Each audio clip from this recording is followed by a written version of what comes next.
Welcome to Revolutionize Your Retirement Radio, bringing you insights and strategies to help you create a magnificent and fulfilling second half of life. Here's your host, certified professional retirement coach and best-selling author, Dr. Dorian Mintzer. I want to welcome everybody today to my fourth Tuesday Revolutionize Your Retirement Interview with Expert series. I'm Dorian Mintzer, your host and owner of Revolutionize Retirement. Without further ado, let me just start and introduce you to Mary. I met Mary Tyrrell through Jan Hively, who is on the call today, and I want to thank Jan for that introduction. And I have to say, I have been learning so much reading Mary's articles as well as her book, and it's just amazing what you've established. Mary O'Brien Tyrrell is the president of Memoirs, Inc. She has assisted hundreds of older individuals in publishing a life story in limited edition hardcover books that are distributed at a family book signing party. The company has been featured in the New York Times, Wall Street Journal, BWF Magazine, and Kiplinger's Retirement Report. She really set up this program with the goal of designing a progressive model to honor elders, and she has definitely achieved that goal. She's also been recognized academically. Her articles were the first in academic gerontological literature to describe this emerging industry, the professional skills involved, and its effect on narrators. In 2012, she published Become a Memoirist for Elders, Create a Successful Home Business, which is available on Amazon.com. She has a Bachelor of Science in Nursing and a Master of Public Health and Community Health Information. She's a Vietnam veteran and since then has specialized in gerontology. Her employment includes positions as Associate Director at the Minnesota Board of Nursing, Research Coordinator for a National Cancer Institute grant, and currently 22 years as President of Memoirs, Incorporated. And the website, for those of you interested in checking it out, is memoirsinc.com. She's past president of the International Institute for Reminiscence and Life Review and provides a 4-day continuing education intensive training as a memoirist personal historian at Bridgewater State University on Cape Cod, where she now lives. So let's begin, Mary, if we can, by sharing with us what was your inspiration that got you into writing life stories. Maybe we could just start with that. I think that would be a good beginning. I had been in gerontology for 15 years, mostly doing research and program development.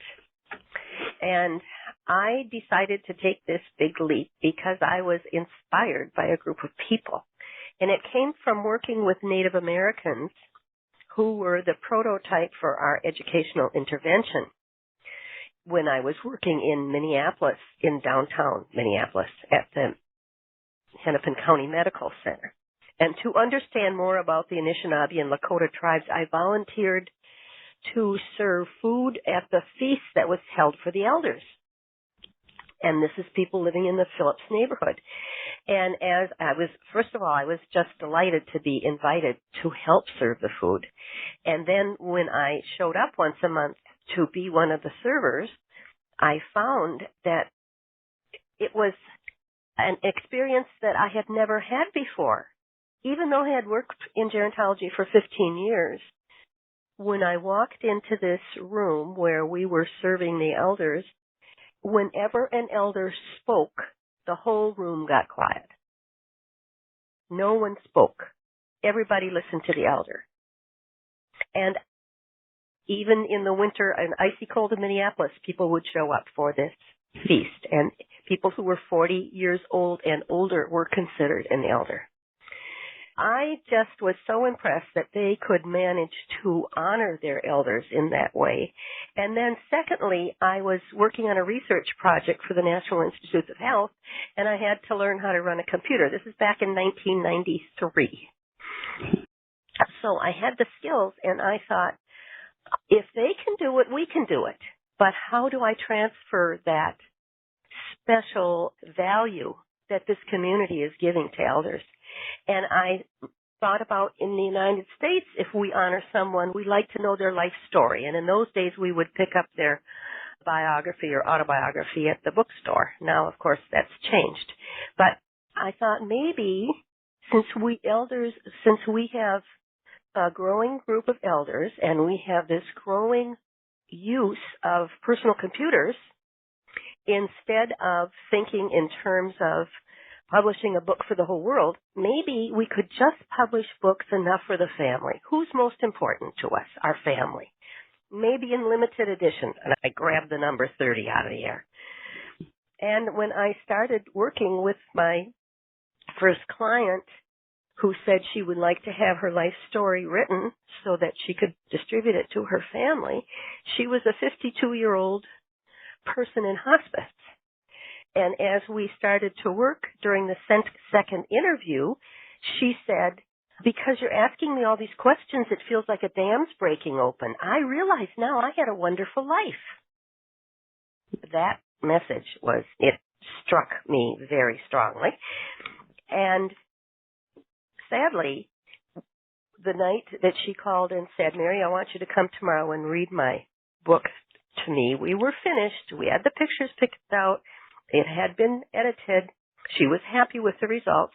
When I finished reading it to her that night, she said, okay, that's me. That's Jerry. And I got a call the next day that she had died. Mm. That hit me strongly. Secondly, I worked with a man who was 92 years old, the secretary across the hall at the hospital. And we distributed his book at a book signing party out at his farm in Wisconsin. It had about 75 people there. He was unwrapping his book, signing each one, and giving it to his great-grandchildren. And he looked up at me and said, this is the best day of my life. That was my inspiration. I have been writing life stories ever since. Hmm. Those are wonderful examples. And I think just hearing how it evolved from seeing what happens with elders in Native America, and then your friend and the the person across the hall from you. I'm just moved by the story that you just said. Why didn't you pursue a grant at the beginning, or did you? That's a good question, and it's something I certainly considered because I had never been in small business, ever. I always worked for the government or a hospital or some big organization. But I knew, because I had worked with grants, that you go from one grant to the next grant to the next grant. As soon as you get one grant written and it's awarded, you have to start on the next grant. And I didn't want it to be that way. I really wanted the older person to have the power that the way they wanted to tell their story, they would be in charge. Mm-hmm. And so because of that, I thought if I have my own business, I can be sure that they have the power to control everything about getting this project done. That's interesting. And one of the things that's so clear in your book, the book really does help somebody discover how to set up a business in this, which is, you share so much in it. It's wonderful. What's the hardest part? You've been doing this now for 20 plus years, and I can't imagine, and maybe that's not a good question, what's the hardest part, but because there are probably a bunch of hard parts to it, but what is the hardest part that you've been finding as you've been doing this? There are some difficult parts, because I think before I started into it, I thought this will be quick. I'll just talk to people. They'll tell me. I'll write it down. But the hardest part is to, number one, be sure that the privacy of the narrator is kept so that they feel, again, that they are in charge. And there are so many possibilities when you are working out in the community that the family wants to take charge, or that some other situation becomes more important than getting this done. And so I think keeping the privacy of the narrator is something that I always have as one of my biggest goals. And then the second thing is I had to really concentrate on being a good listener, period. I wanted them to know who I was and to be warm, but the story was to be concentrated on the person. It wasn't like writing an article for a newspaper. It wasn't like writing an article for some kind of a report. This was really trying to get as close as I could to that person in respecting them, so that as I put my words down on the computer, it was the words coming out of their mouth. Mm. And you do all of the recording and transcribing yourself. Can you talk a little about how you made that decision? Again, it's the same that I want when the family picks up the book, that they hear the voice of that person that I've been working with. And I have gotten that comment many times, and so I know that goal has been fulfilled. But as I listen to them talking, I make notes on a tablet so that there's no clicking computer, nothing distracting. I can keep eye contact with them and just take notes. And then when I go back to my office or my home, I transcribe it word for word so that the little nuances and the innuendos and what the word that they use to describe their parent, is it papa, is it dad, is it father, that all those little nuances are part and parcel of how the story gets put together. There's really such a sensitivity to this. Mm-hmm. Did you have any mentors when you first started? Zero. A lot of people laughed at me. They thought I was really going wacko because I had been doing research, and what was I doing? Just becoming a secretary or something. It was the implication I got when I told people. But things have changed in 22 years. People now are really more hearing that this is something that older people should and need to do. That's so important. Now, did you at the beginning work with people who started doing their own memoirs and then shift from that, or have you always from the get-go done the interviewing yourself and really written the whole thing yourself? That's a good question. I have worked both ways, but mostly I have concentrated on interviewing myself and then doing the work for them. I have worked with some people who wrote it and then wanted help with getting it done. The interesting part is they, in the end, said, "Oh, I'm so glad I worked with you," because they felt a relief of having a partnership, because they're going to present this to their family, and it's going to be a document that's in the family for years. They, too, had that heavy weight, and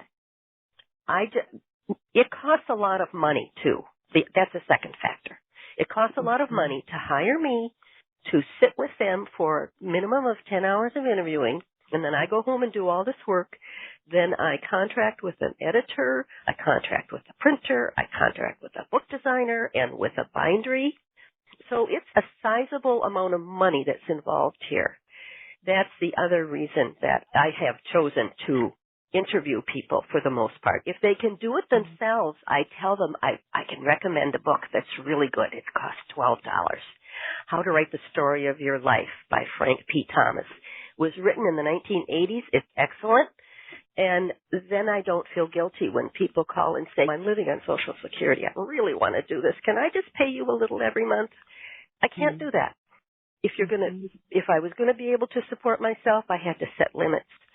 And I wanted my business to survive. And I had to pay bills. So that all fit together. And it's been a full-time business for you for much of this 20-some years, right? Mm-hmm. Yeah.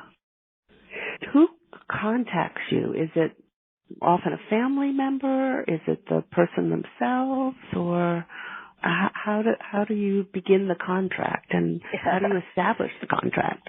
Yes, there's a lot of questions. Once you start to get the picture of what we're doing, then it occurs to you that we've got a legal document in order for me to know what I'm going to be paid and for them to know how much they're going to have to pay me. And I really had to do some investigating when I began with who in the family cares about this. Who is going to hire me? I thought originally I'd go out and give talks to older people at their meetings somewhere. And I tried that. It doesn't work. They usually don't think their story is important enough to write it down, nor to pay something that's going to cost thousands of dollars. So then I kept track of all the contacts I was getting. And because I'm working intimately with these people, I know their birth order. And it occurred to me, thanks to the fact that this one family the daughter kept calling and calling me, saying, "My dad's a World War II vet. He's got to tell his story. I want to get it down, but I'm having trouble getting everybody together to do this." And after about the fifth call, because she really was sincere, she wanted it done. And I thought, okay, now maybe this can help me understand how the dynamics of the financial decision get made. So I said, come to my house and I'll serve you tea. And the sisters all showed up. They had a brother, but it was 4 sisters. And they sat in my living room. I served them tea and cookies. And then I stepped out into the kitchen and I listened to them. And they were arguing one thing and then another thing and then another thing. And sure enough, they walked out the door, hadn't made the decision. But I had some ironing to do in my basement. And I went downstairs and did some ironing. You know what happens when you iron, you think. And I thought, okay, what if this was my family? How would we make this decision? And I thought, my oldest sister would make the decision. And I figured out, because I knew this family well enough, who was the oldest sister. The oldest sister was controlling the conversation. The youngest sister wanted it done. And that's why they couldn't come together for the agreement. And I applied that over the next 18 years or something. Sure enough. So what happens if there's no older sister? Then somebody usually takes the place. Huh. And it's not a solid.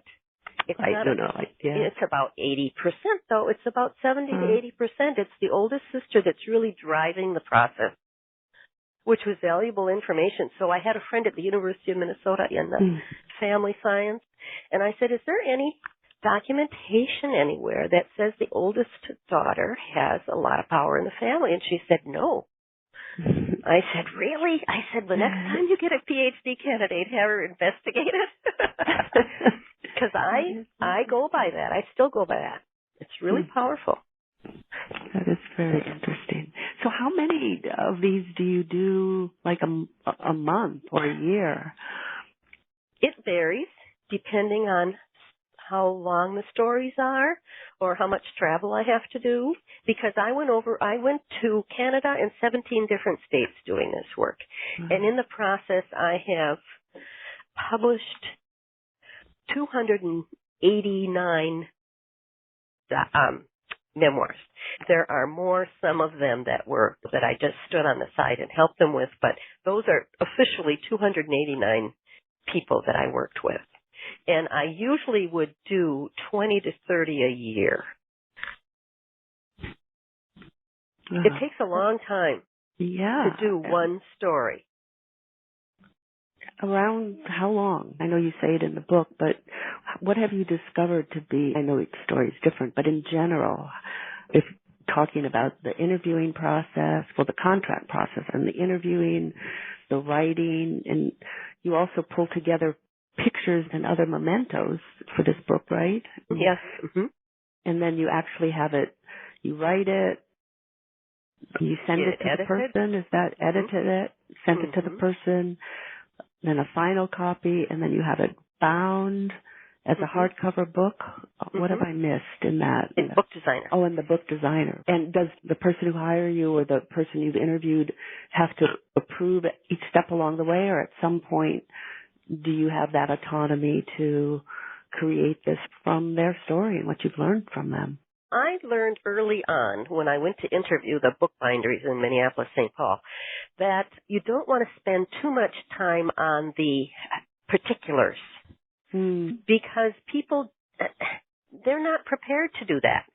What kind of cover? What is going to be the cost? What is going to be the grade? What are we going to do? What leather bound? All those kind of things. The first time I interviewed the bookbinderies, and it's a short run bookbindery, the owner of the particular one that I ended up choosing said, don't give them too many choices.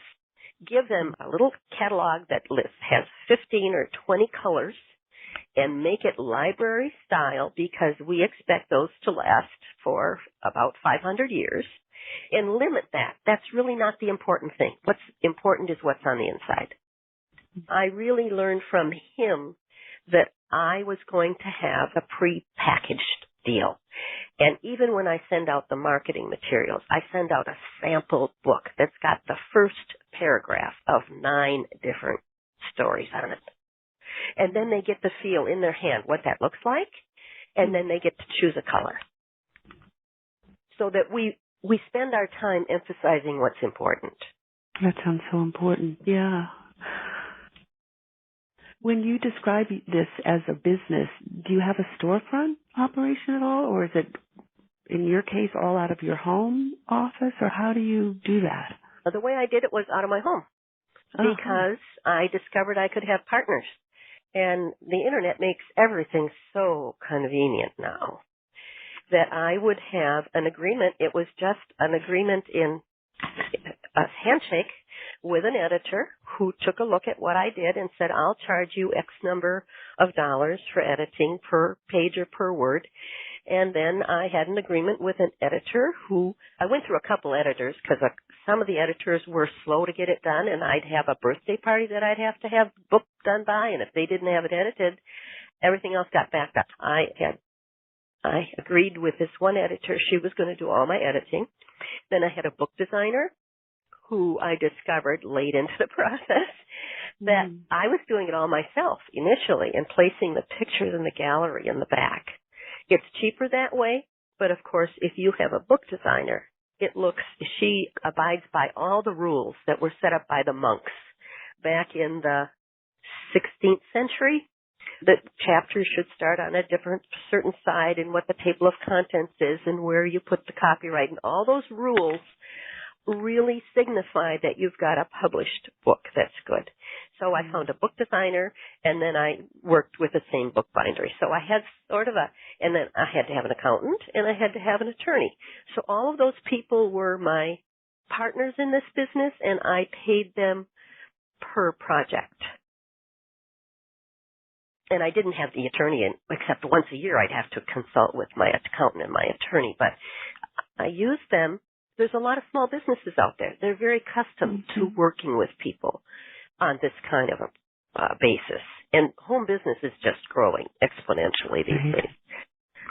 And your book actually helps. I just want to put a plug in for the book for people to know that it really takes you step by step on how to set this up as a home business, which is just amazing. Now, I understand that you only write stories with those now over 75 years old or in hospice. How did you come up with those parameters, and how has that been working for you? Because I was a gerontologist, when I went back to school to get my master's in community health education, a lot of good people helped me. The person who was in charge of that program said to me, what are you going to do when you graduate now? How are you going to take this community health education and use it? And I said, I have no idea. He said, let me give you an idea. This baby boomer generation is going to cause a big boost, and you should get into gerontology. So I got into gerontology in 1979, which was early, and I am so grateful to him for giving me that tip. So that's how I got into gerontology, and then once I got into gerontology, then I got led down this path of starting my own business. Did I answer all the questions? You have. And it is amazing. I always say to people, when you think about what are the hot industries now, gerontology with so many aging baby boomers and beyond is certainly the way to go. You spent a lot of time then working with an elderly client or working with maybe members of their families. How do you end the relationship? How do you say goodbye to them? That's a really good question, Dorian. I found that the elderly person really loved the visits when I would go to their home and I would close the door and make everything comfortable for them so they could hear me and I could hear them, and I paid complete attention to them, and they didn't want it to end. In fact, I had families say, can't you just stop by Mother periodically once a month and visit her? She loves your visits. No, as a person who's in business, you can't do that. Plus, professionally, you can't do that. Once you're done with your job, you need to say goodbye and move on. And I talked to the Minnesota Historical Society and said, would you be interested in accepting these books? They took a look at my books. They loved them. They said, absolutely. Why don't you have them give us a copy? So I tried that with a couple families, and it didn't work. I found out some of them would say, I've never been in the doors. I don't know what to do. I made arrangements that I called them up and made an appointment. When after the book signing party had been done for the family, that part of my process would be that they could donate a copy to the Minnesota Historical Society if they liked. If they were out of town, like if I had traveled to California to do it, I would recommend this to the family. But call up the person who's in charge of the library of the Historical Society, ask them if they're willing to review it and to consider putting it in the library. And I now have 69 books in the Minnesota Historical Society. And the people would be so thrilled. I take them out to lunch. They have a nice cafe there. It would be my treat them to lunch, bring some family along, and then we go up and present the book to the person in charge of accepting things for the library. That makes it sound so special to have it there in the library.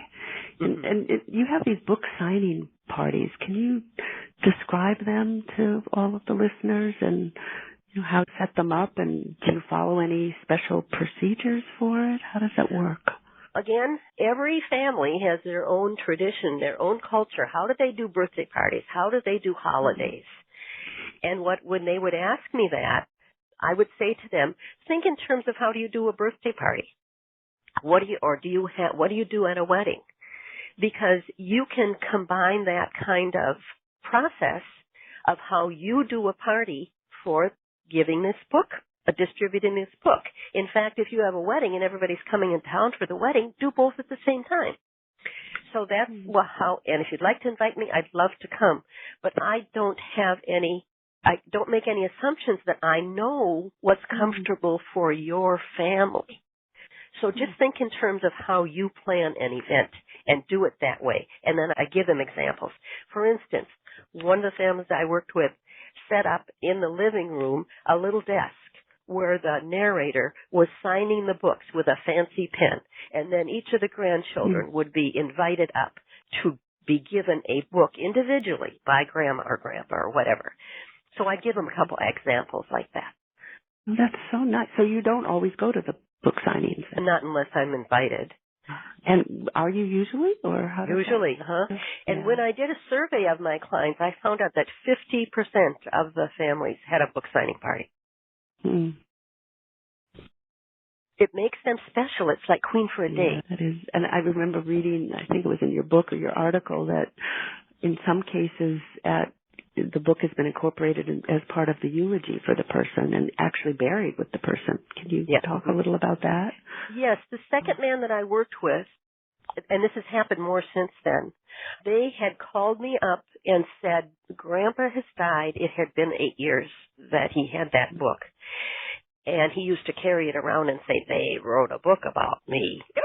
They just loved that. They called me up and they said, Mary, Grandpa died last night. We know that he'd love to have you at the funeral. Can you please come? And I said, surely. I went to the funeral that happened to be in Wisconsin nearby, and it was a cold, blistery, wintry day. And I found my way out. It was in a beautiful little church in a small town in Wisconsin. And I found my way inside the church. And there was the minister up at the front. And I sat in the back row. And the minister was making the several announcements and the other part of the ceremony. And then he said, now, is there anyone that would like to come up and say something about Mr. Anderson? And he said, if you would, you can come now. And about 12 of the grandchildren stood up, each with a book in their arms, and marched up to the front altar and picked out their favorite passage. So I was there, and as I was ready to leave, the granddaughter that had hired me, she was the secretary across the hall in the hospital. She said, Mary, I'm so sorry you couldn't have been here last night. And I said, why's that?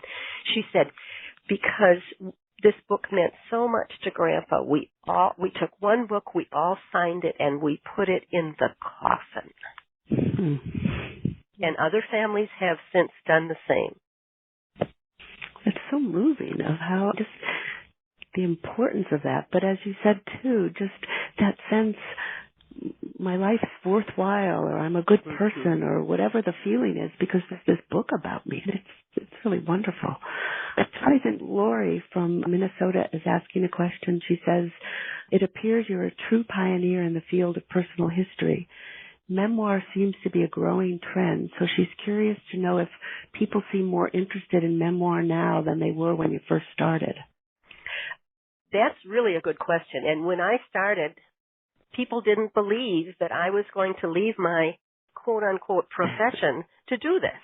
I didn't look at it that way. I looked at it as a extremely special part of my profession as a community health educator to lead the community in honoring elder people.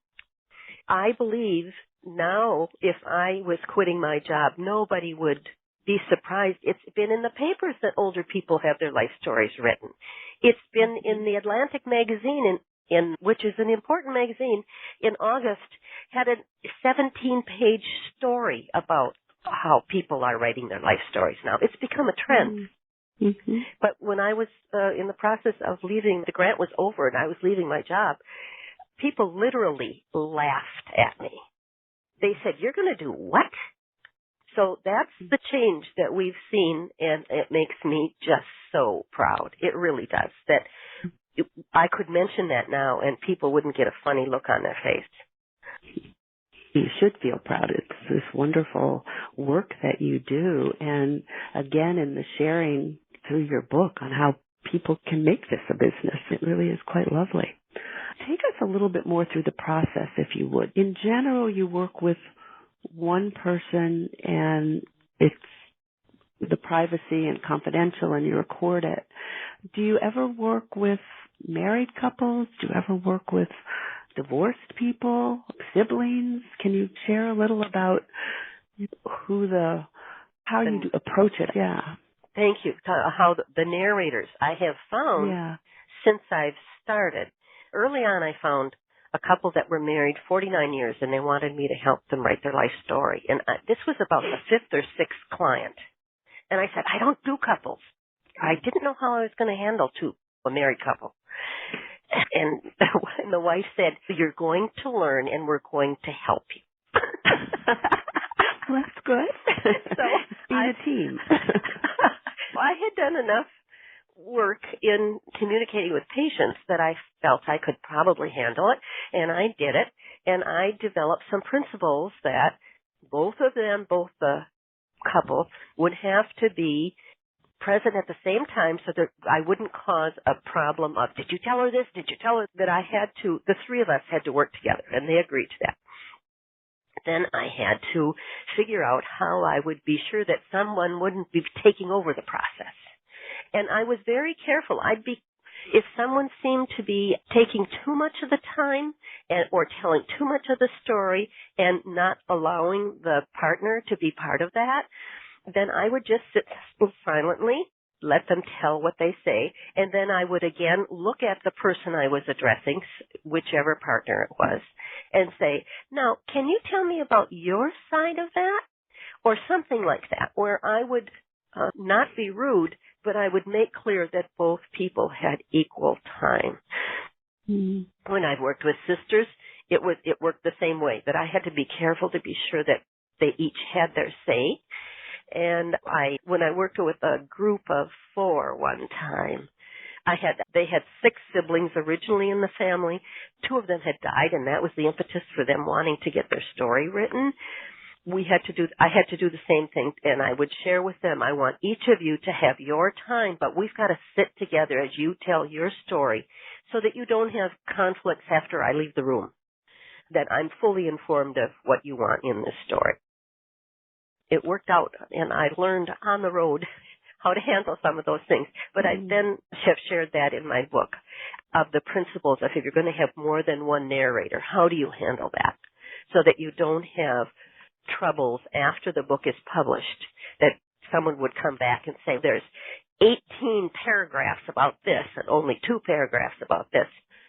You have to be sure that you've got agreement of everybody before you take the investment of having something printed and bound in hardcover. So you take that on up front, it sounds. I do. Can you share, I loved your creative way of how you do the binding sometimes if they're 2 people or maybe when they're divorced? They're divorced, yeah. Right. I had 2 families where the grandparents had been divorced. And the grandchildren said, we want their story so badly. Do you think you could do it? And I said, in fact, I had 3. What I thought about was the children's book where you can, on one side, it opens from the left and you start reading the book, and then you turn the book over and it opens from the left, but it's on the other side. So that's what I talked to my bindery about. Can we do that? He said, no problem. We can do that without any problem. So I have 3 stories where there was a divorce involved, and that's how it's bound, so that it is their story. They each have their own part, and it can sit on the shelf for the grandchildren. I love that example. I think it's great. What about, again, you mentioned this in the book and also in your article, but so sometimes in people's stories, there's secrets, some that somebody wants shared, some not necessarily. Can you share a little of maybe some examples on how you approach that? I'm the middle of 7 children, so I've got lots of experience with siblings and sibling rivalry and all those kinds of things, and that has been a great advantage to me. And I wanted to be sure that after the book was printed, even if my clients were 80 and 90 years old, I have found they still have sibling rivalry. They still have little issues that aren't necessarily seen the same way by everybody. What I do is I try to warn the narrator when we begin that if you're going to be describing your family, that's fine, and we will make some description of other people, but the only story that you're going to tell is your own. If you're the only one that graduated from college, that's okay, but you're just going to say you graduated from college. You're not going to mention that the other children didn't graduate from college, so that there won't be comparisons that will hurt the siblings or the siblings' children, because this is something that's going to go on for many generations. And also, the other thing that I felt I developed as a principle was that after it was edited, there would be an invitation to one person who was close to them in the family or out of the family, but this person that they trusted, who I said, they're going to be your third eye. And the purpose is there might be a description of something in here that is offensive to someone in the family, and I can't see it because I don't understand the family dynamics like you do. We're going to have one person that you choose to read the story before it goes into the printer so that we don't hurt anybody's feelings. And also, the whole idea that if you want to know how the family's going to react, you're going to get a little peek preview. But that person that you're going to let read can't tell anybody until you distribute the book. And that has worked very well, too. And that way we avoid having hurt feelings. Hurt feelings can ruin the whole thing. Here you've put all this time and effort and excitement into it, and this one little word is bothersome, and only somebody in the family understands why that is bothersome. That I don't know if I've explained that clearly enough. I think you have, and it relates to a question that Jan has asked, and maybe you've already responded to, but let me read you Jan's question and see if there are other things you want to add. She says that she can think of a lot of ways that the information that comes out from the life stories of the interviewee can upset the individual or the family equilibrium. Yes. And how do you prepare the prospective memoirist to handle these situations? That's my advice when I train people that want to do this work, that you've got to understand there's certain pieces of information that families have that belongs to them, and they shouldn't be announcing it to the rest of the world. But unless you're part of that, you might forget it, you might not understand it, and so having that third perspective is critical before you send it to the printer. And that relates, you just mentioned about you handle that in the training. Another question that Jan has is two parts to this question. One, is there any ideal background for a good memoirist?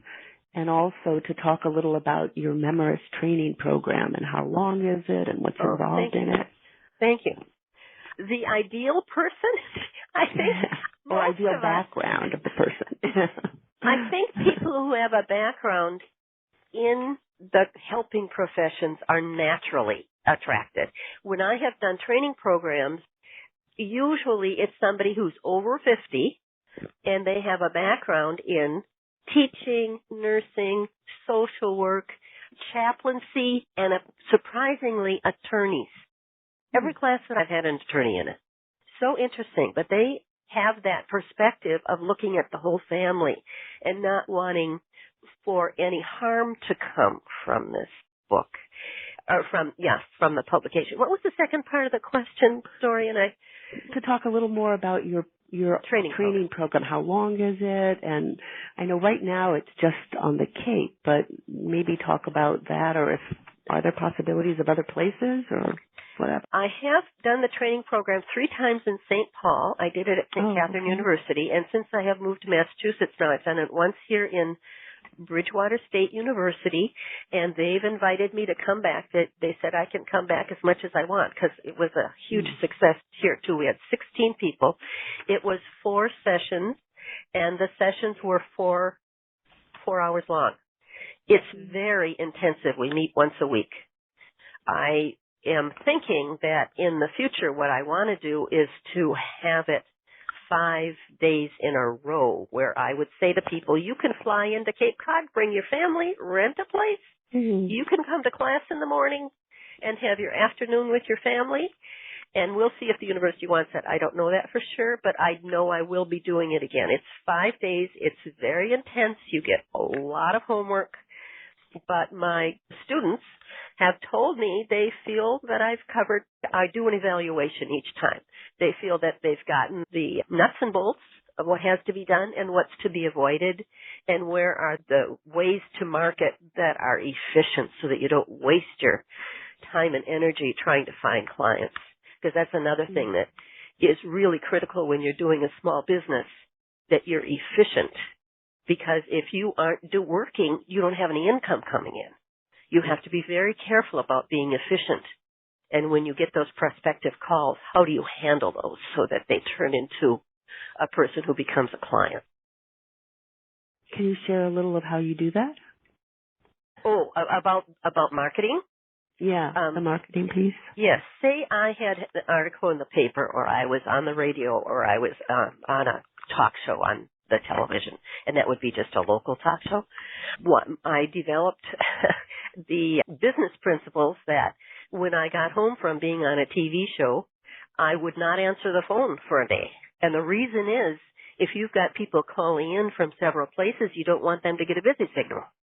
Mm-hmm. So I would wait if they would call me and say they wanted to hire me for their family. I would get to them within the next couple days.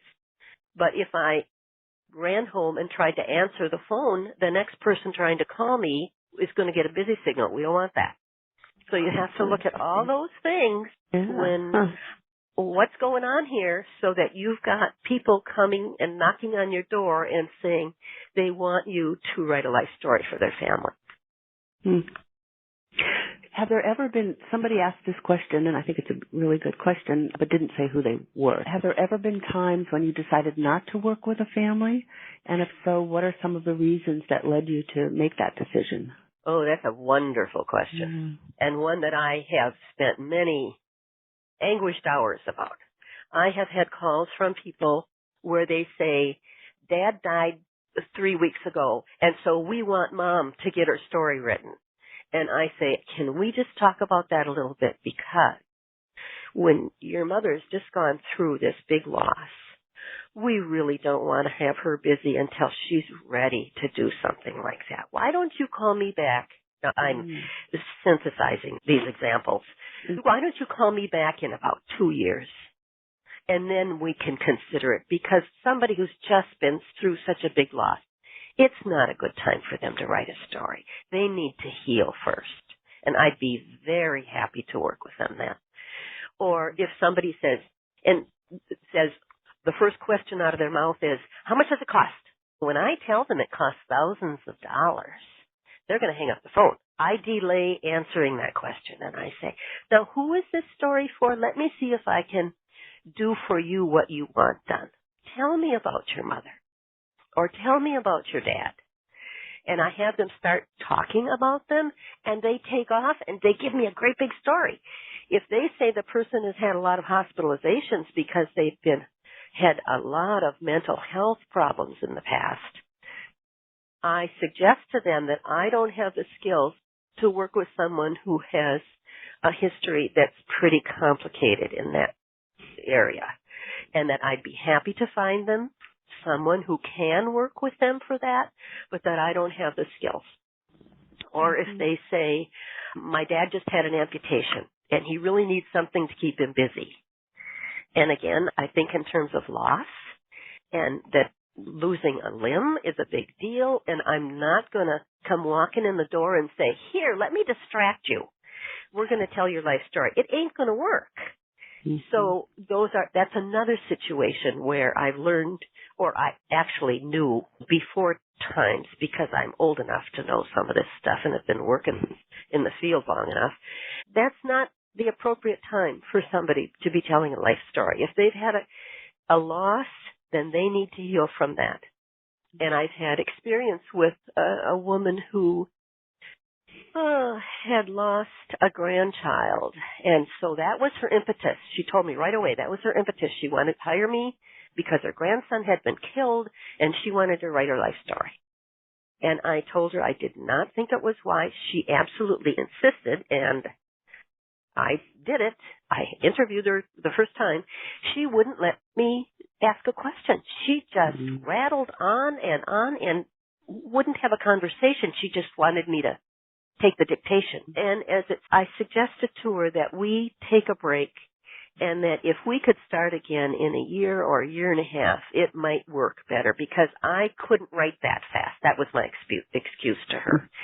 But when you see those kind of behaviors, that you have to ask yourself, what's going on here? They really don't want to tell their story. There's something else that they want to do. They want to run away from the pain, usually, is what the answer is. Right. But you have to have a bit of wisdom under your belt. I don't think somebody who's 23 years old can do this job. You really have to be able to walk into a situation, survey what's going on, and take the lead from the clues that you even get walking in the door. No, that sounds like very valuable wisdom to share.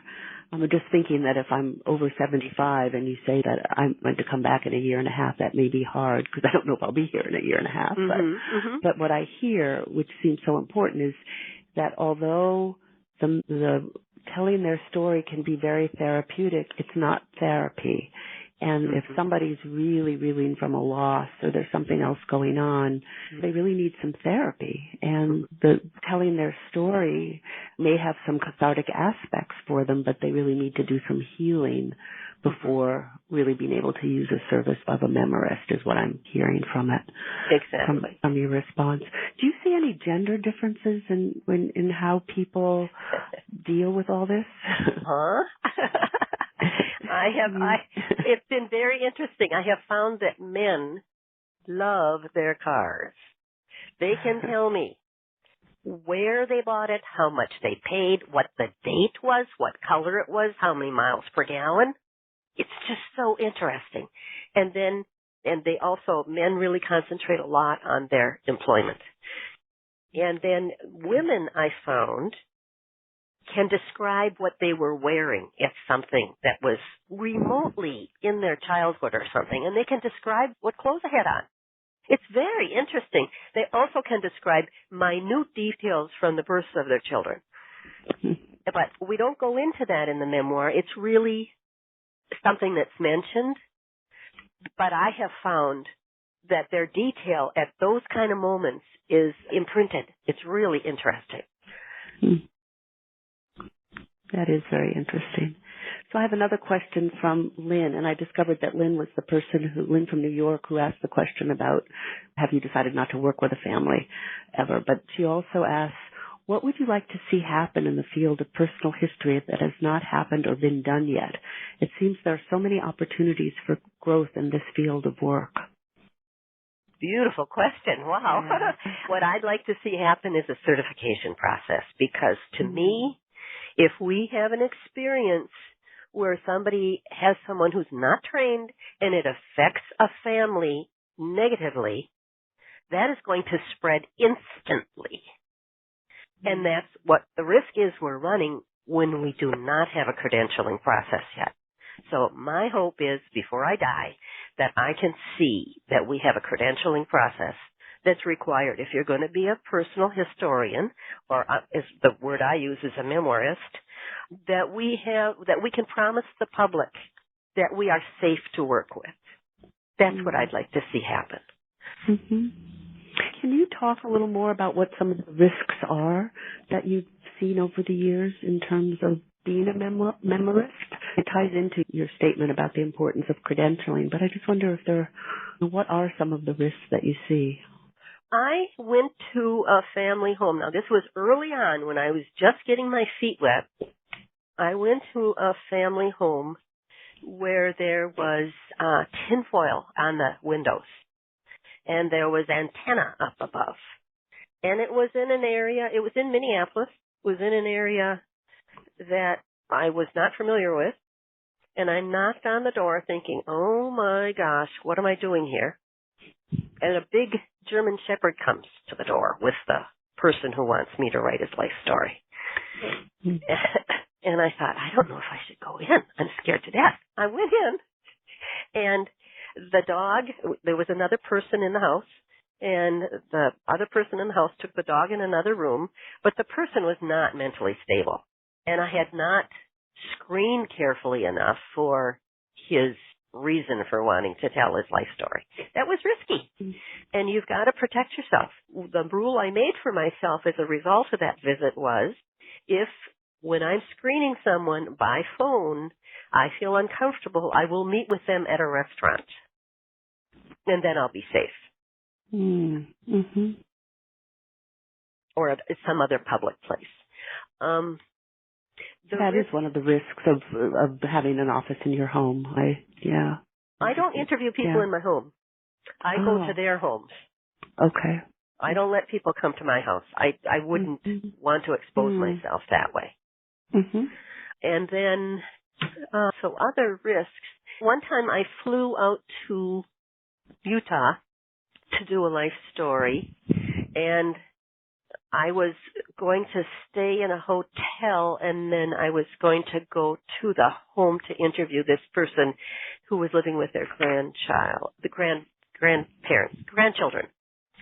And the day I arrived there, the woman landed in the hospital. And so I said, is she well enough that I can visit with her a little bit? She was well enough I could visit with her a little bit. So I would go there 2 or 3 times a day and visit with her for a short period of time. And then I asked if they had any other documentation of stories about her.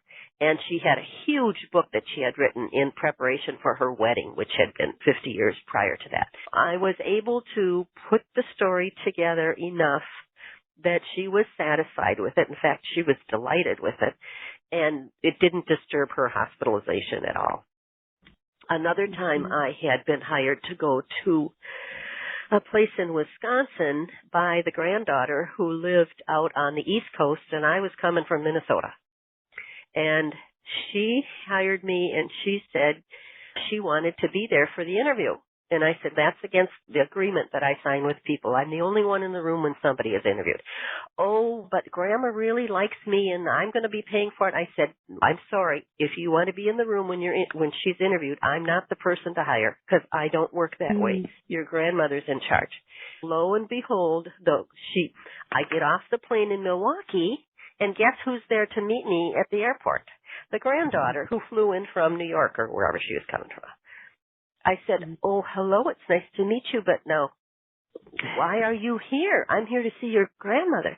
She said, oh, no, I've got to be there with her. I've got to be there with her. Mm-hmm. I said, okay, I'm going to get on the next plane and go home because I explained to you that I will not allow other people in the room. She said, but listen, I've got connections in New York and I can get you on the Oprah show. I said, listen, I have principles that I provide complete privacy for the clients that I'm working with, and I will get on the plane to go home. Oh, okay. When you're working with the public, you got to be ready for those kind of things to happen. And it's been, all those things are lessons that I have shared in my book, that when you set up principles like that, you've got to have good reasons for doing it, and you've got to know that is the principles that your company is going to be based on, and that is your reputation. And without a good reputation, you're not going to have a business, and you're not going to be doing good work. So it sounds like, you have to really think clearly every step of the process is what I hear. That's so important. You have to be very independent, and you have to be very mature about, even if you are having financial troubles, this cannot affect a professional relationship.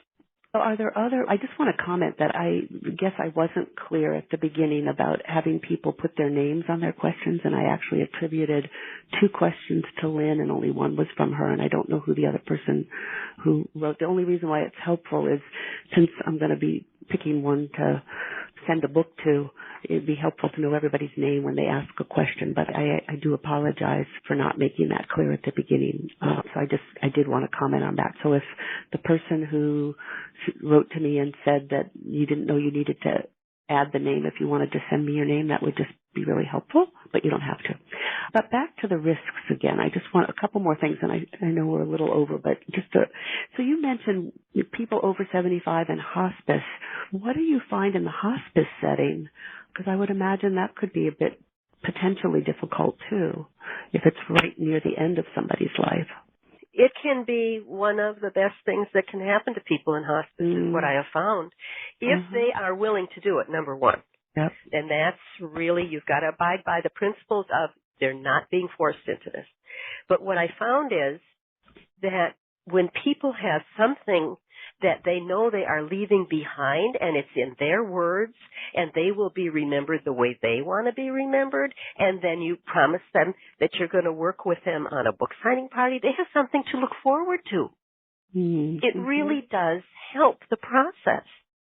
So it's really part of the legacy making, yeah.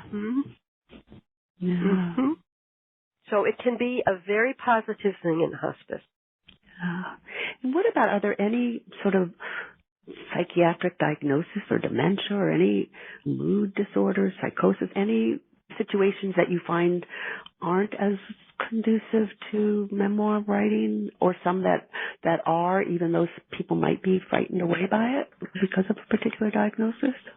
I have spent many hours working with geropsychiatrists about this question. Is there something that that would provide a red flag? And then I have given them experiences that I've had, and they have agreed with me. So I've consulted with several geropsychiatrists about this. And if the person has multiple hospitalizations for mental illness, that's something that I would avoid. And if I'm trying to think of the other thing that they said to me. That's the only one that comes to my mind. The others are in my book, I know. That's the only one that comes to my mind on the spur of the moment, that multiple hospitalizations for mental illness, you have a great risk of running into, when you're doing a life review, that they slip into the feeling that you're the therapist. And you just don't want that to happen. Not unless you're a therapist. And I have plenty of friends who are therapists who are doing this also, so then I can say, I can refer you to somebody who can help you, because they have both the training in doing life stories and therapy part of it. That's helpful. And what about one last question that I want you to leave us with a takeaway? But I know in the book you mentioned that you say to people, if there's any time you want me to turn the recorder off, I'd be happy to, or if somebody says something, they may talk with you about wanting to have it be part of it or not. Can you just talk a little bit about that? Before I turn on the recorder, and now we do usually digital recording, I tell them that often when we're done, the family will say, can we have a copy of the interview recording? And so part of my little beginning to work with them is to say, do you mind if your family wants a copy of this recording? Is that okay? And if they say okay, then I mark it on my little sheet that it's okay. If they say no, I want to be able to talk to you in complete confidence, and I don't want anybody else to hear what you and I are saying, then I mark it on my little sheet that I keep on everybody, their personal record, that no one else is to hear what's on that recording. Also, I do tell people that if they slip and we're talking about something, and we do it in a conversational setting, that they might say, oh, I never should have said that. I don't want that recorded. Then when I'm transcribing, I erase it. I promise them that I will do that. So sometimes the benefit can be just telling you the story, but not necessarily having everybody else have all the information. That happens. I had a 91-year-old woman that had been sexually abused when she was 13 years old. She had never told anyone about it. It was by her physician. Mm-hmm. And she said all she wanted was to be able to tell one person. Mm-hmm. Those kind of things come up.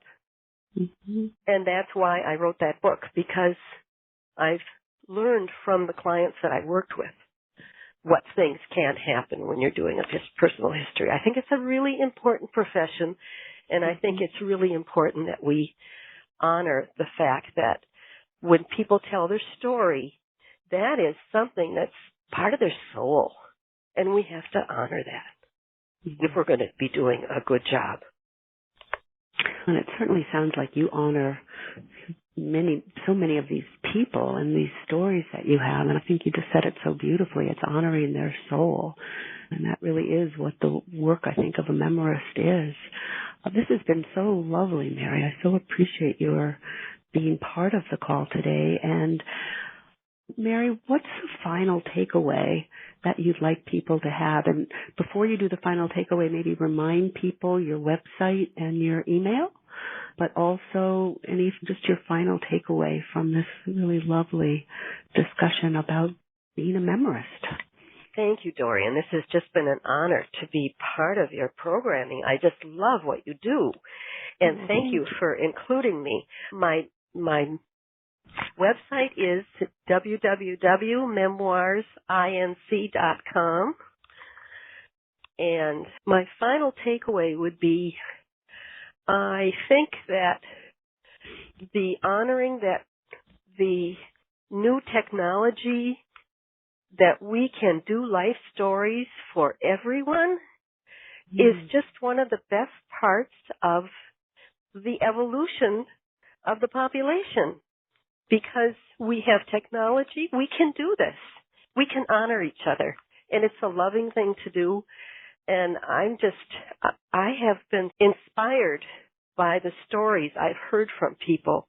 It's amazing that the ripple effects that you can have when you are willing to tell your story. It affects the inside of you as the narrator, and it can affect everybody around you. It's a very positive profession, and I think it's something that we need to publicize and encourage education so that we can have more stories recorded. And thank you again very much, Dorian, and for all of you in the audience that participated, for your questions. Great. Take care, everybody. And thanks again, Mary, for sharing from your heart and soul and your book that I really recommend to people. It's called Becoming a Memoirist for Elders, Create a Successful Home Business. And for any of you who are listening who are thinking about wanting to do this, I really recommend that this kind of gives you a good template and basis for being able to really think about what's involved.